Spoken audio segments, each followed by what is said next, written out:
थौबाल से अखोई मणिपुर के अरुब इशू लाप तारगदी थौबालना हौरक्ट्रिफाउदी आई थौबाल मसाने थौबाल केंद्रीय एमएलए ने हाइजबई वानतेको थौबालना हेक हौरक्ट्रिफाउदी मपुंग फादे माइ पाक्ति हाइनरिदले मफम से अखोइना रामकृष्ण मिशन की मोई हेड ऑफिस होइना मणिपुर लमसे पीगी अदुना मोई आई सुपाव पावदी आई हेक लापुरा एस अमोंदा ब्लेसिंग पीना मोई महाराजा लेइबो कोलिबो मयामदुना अदुना करिगुंबा अखोई गवर्नमेंट नो मखा ताना लेरंबा तारगदी अइना स्वाइदा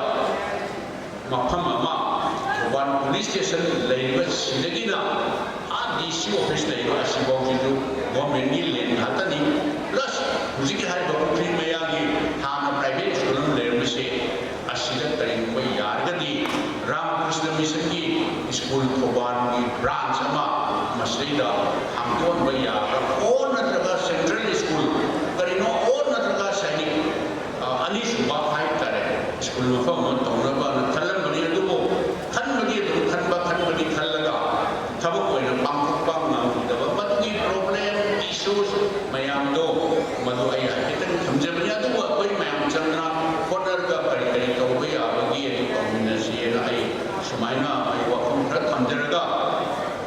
कोई थौबाल से अखोइना अंगांग ओइरिङैदगी हाइ तारे अहलमनसिंना अखोइना थिंना चौवा ओजा गुलाब होय अदु सोइबमगी पाम लाई होय रे ओमोर होय अदगी सौबामगी मनगोरनी होय अदुगी मथक्ता कोई अंगांगी yang ओइरी भाई खोंगी हाना मेंबर होय बेरंगा ओजा नि मास्टर होय होय खोंगी इबो मनि लैबा मयाम अहलमन कितम पल्लबदा मतमगी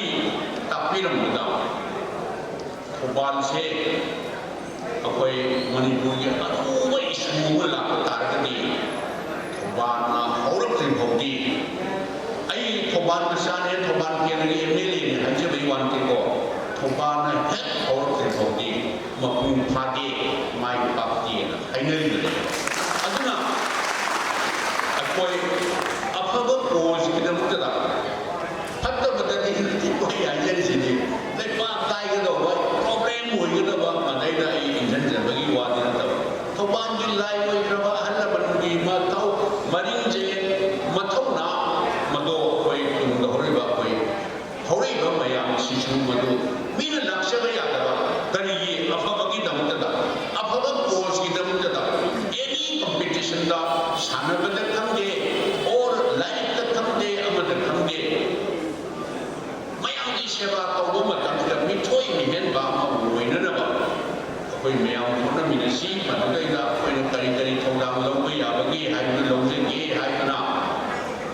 ताल की ऑर्गेनाइजर्स ताल की मरुइबो ऑफिशियल्स मयाम पुनमकी मनुदा मफमदा आई थमजनै वाथम खरजी थमजरगा आई सिगुबा तंजा मा मिनिट मंगा तरा दोसु ताल गुबा चौबा ऑर्गेनाइजेशन अमना तरा निथोय रसुबा